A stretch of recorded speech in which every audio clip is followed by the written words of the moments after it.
It's late at night when a young woman finally leaves her workplace after doing extra hours. A group of guys take the taxi she saw first, so now she's stuck walking home. As she takes the dark road, she's approached by a van, and its driver, Dushik, offers to take her home. The woman refuses, not wanting to get in a car with a stranger, but after walking a bit more, she hears some weird noises. She turns around to find the van door open and the sound of someone crying and asking for help coming from it. When she comes closer and takes a peek, however, she finds a bunch of clothes and the body of a dead man, because the one making the noises had been Dushik, who now grabs her and drags her inside to kill her before she can escape.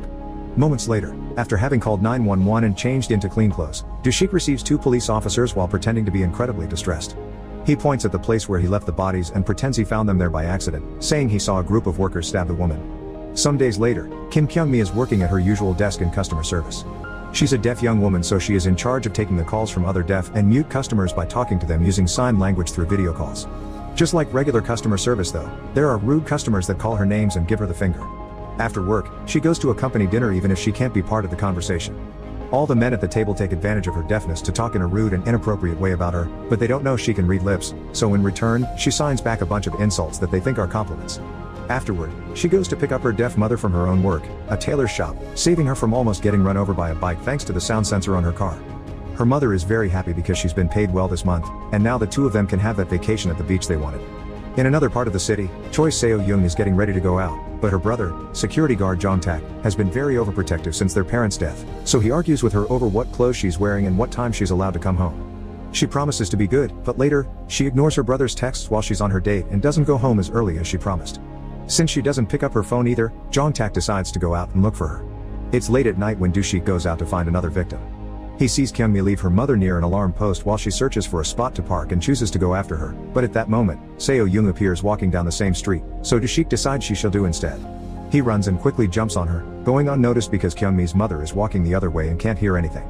After she's done with her, he moves to check with the mother, but his plans keep getting interrupted. First, Jong-tak stops by to ask the mother if he's seen his sister, leaving after getting a negative answer, and then Kyung-mi returns from the parking lot. On her way to meet her mother, she sees a white shoe suddenly coming out of a dark alley, and there's also someone calling out for help too even if she can't hear it. After a second shoe comes out, Kyung-mi decides to enter the alley and finds a crying, bleeding Seo-young asking for help. Before she can do anything, Dushik appears with an axe and jumps on Kyung-mi to kill her, but Seo-young pushes him off, giving Kyung-mi the chance to run. Kyung-mi returns to the street, and when she sees her mom, she chooses to run the opposite way to protect her. She goes back to the parking lot and hides among the cars as she makes her way to the back door, which has a very squeaky handle. As she begins opening it as carefully as she can, Dushik hears the noise and goes after her, but thankfully Kyung-mi opens the door just in time. The door is chained on the other side so she can't open it completely, but the gap is enough for a petite girl like her to go through and leave a bigger man like Dushik behind. Kyung-mi makes it to her car and calls her mom to tell her to wait for her by the alarm, but right after she hangs up, Dushik appears on the back seat with a knife in his hand. He makes her drive, but instead of taking him out of the building, she drives toward the wall, stopping right before they crash and using the opportunity to escape. Another running chase begins, and Kyung-mi manages to make it to his mom before Dushik can catch her. But because Kyung-mi presses the alarm button, Dushik can't come closer anymore, so while the women wait for the police, he returns to his van. After hiding Seo-young's body in it, he changes clothes and hairstyle to look like a normal businessman, then approaches the women with a carefree expression. Kyung-mi doesn't recognize him because the killer had been wearing a mask and a hat, so when this man says he's looking for his sister, Kyung-mi believes him. She's about to take him to the dark alley when the police arrive, but the officer finds the alley empty. Kyung-mi requests to see the security cameras, but the guard at the parking lot shows them they've been turned off by kids that hang there to smoke. The three of them are taken to the station so they can make a proper report. In the elevator, Dushik keeps looking at the weapons in his bag before glancing at the women, and this is noticed by Kyung-mi's mother, who thinks he doesn't look very sad anymore. To keep up his cover, he retrieves a black phone from his bag and tells them he's relieved to have received a text from his sister, which means the body wasn't hers. Moments later, Kyung-mi has finished giving her statement, but the officer can't do much without a body or a physical description of the killer. Dushik wants to help with that, but the cop scolds him for interrupting other people's statements, and the hobo that has been sleeping on a nearby couch takes the chance to insult him for it too.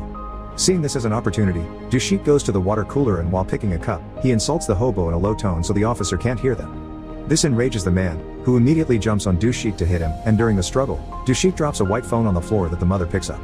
The cop pulls the hobo away and takes him to another room, so Dushik takes his phone back and goes to see Kyung-mi's statement as an excuse to check her personal information. While he reads, the mother signs to Kyung-mi that is suspicious for the man to have two different cell phones, and when he notices them talking to each other, he demands to know what it is about. Kyung-mi only writes nothing for him, so Dushik approaches the mother and starts going through the weapons in his bag, thinking of what to do next. At that moment, a cop appears with Jong-tak, who is trying to report his missing sister. The officer tells him to show the picture to the other three since the description matches Kyungmi's statement. Do-shik pretends he hasn't seen her before, but Kyungmi immediately recognizes her and gives him her statement to read.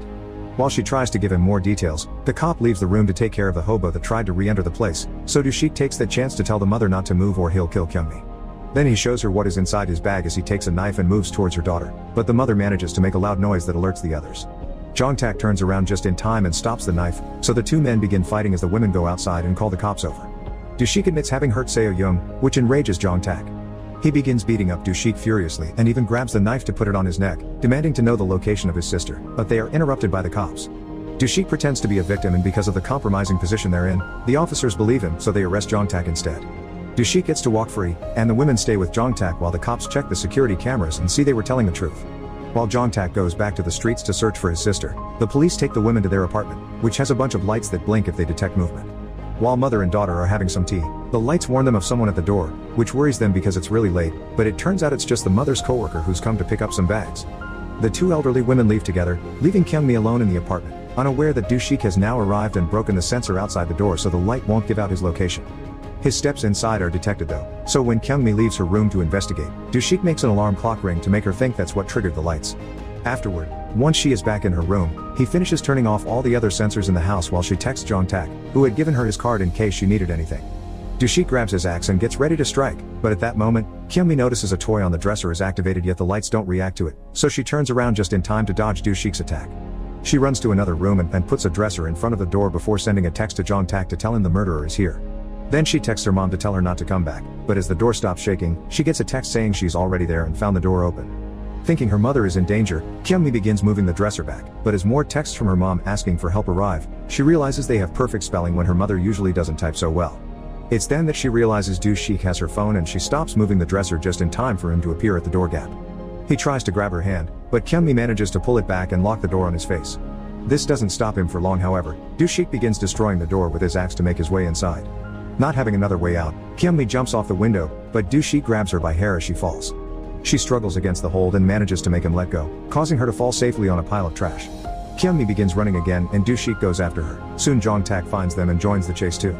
After running through dozens of blocks, Do-shik corners Kyungmi in a closed area, and he's about to attack when Jong-tak arrives. To stop him from hitting him, Do-shik puts his own knife against his neck and threatens to kill himself, which means Jong-tak would never know where his sister is. With Jong-tak frozen in place, Do-shik sends a text to his phone with Seo-young's location and makes him choose between the two girls. Jong-tak apologizes to Kyungmi and runs away in search of Seo-young at the address he was given, Kyungmi's house. Obviously, Do-shik lied and the place is empty, and Jong-tak only comes across the mother when she comes back. Meanwhile, Kyungmi tries to use a chair from the trash to defend herself, but Do-shik takes it from her and uses it to pin her to the ground. While he uses the phone to talk to Jong-tak and call him a bad person for having left her there, Kyungmi grabs some dirt and throws it at Do-shik's face to use the distraction to push him off her and start running again. When she reaches the street where his van is, he sees the door open and Seo-young coming out of it, asking for help with a knife in her hand. As the mother and Jong-tak reach the closed area and find it empty, the two girls hide in an alley, right behind a trash container. Kyungmi wants Seo-young to call 911, but she refuses because she can hear Do-shik nearby, who has discovered there is no body in the van, so Kyungmi decides on a plan. She writes on her phone a message to Seo-young, telling her to call her brother because he's nearby, before giving it to her and grabbing the knife in return. While Do-shik is turned around, she leaves the alley and hides, only coming out again when the murderer is about to find Seo-young. She makes a weird noise with her mouth and shakes a nearby metal shutter, and once he has Do-shik's attention, she puts the knife against her neck, threatening to kill herself and robbing him of the pleasure. Do-shik goes after her, and after pressing the alarm on the pole once more, Kyungmi begins running, restarting the chase around town while Seo-young calls her brother to ask for help. He and the mother go to rescue her with an ambulance, and Seo-young lets them know the direction Kyungmi has run toward to save her. This time, Kyungmi runs towards downtown, hoping to have more people around will make it harder to be caught. She crosses the busy street with lots of difficulty since she can't hear the cars, but after a few dangerous moments, she manages to reach the other side and go into a commercial area. She tries asking people for help but since she can't talk, they ignore her. Do-shik is coming closer so she has no other choice but to take out the knife to defend herself, making everyone step back in a circle around them. A man in the crowd tries to call the police but Do-shik stops him by saying that's her sister who has issues and the cops would scare her into hurting herself. Kyungmi uses this moment as a distraction to run away. A moment later however, the police find her and take her back to Do-shik, believing the sister story, they also give the knife back to him. Once they're gone, Kyungmi starts crying and with the few sounds she manages to make, she begs her not to kill him because she still has so much left to do. Not wanting to do this in front of people, Do-shik takes her to a nearby ally and after telling her she almost convinced her but it wasn't enough, he gets ready to stab her. Thankfully, Jong-tak arrives then and stops him just in time. The two men begin fighting and Jong-tak manages to grab Do-shik with a hold around his neck to choke him. He lets go once he passes out and goes to check on Kyungmi, letting her know that Seo-young is safe at the hospital and her mom is nearby. He's suddenly interrupted by Do-shik, who only pretended to pass out and is now hitting Jong-tak with empty bottles and various other pieces of trash. Kyungmi gets him to stop by picking up the knife, so Do-shik decides to leave the alley and go after the mother instead. He finds her in the middle of the commercial area and approaches her, asking her to follow him into a dark alley, but at that moment Kyungmi sees them and comes after him with her knife in hand. Do-shik makes fun of her because she's failed to stab him and only managed to hurt his hand instead. However, that's part of the plan. She's put the knife in his hands and stabbed herself, making it look as if it was him. The crowd steps back, effectively believing the trick and not listening to him when he says it wasn't him. The police arrive then and shoot at the air as a warning, but Do-shik won't stop moving, so they shoot him on the body a couple of times. This is still not enough, especially because Kyungmi provokes Do-shik by giving him the finger, but when Do-shik is about to try again, Seo-young arrives and tackles him to the ground where he finally dies. Many days later, Kyungmi and her mother go to the beach to have the vacation they dreamed of. Seo-young and Jong-tak join them as well, and after showing them how they've been learning some sign language, the four of them take a picture together.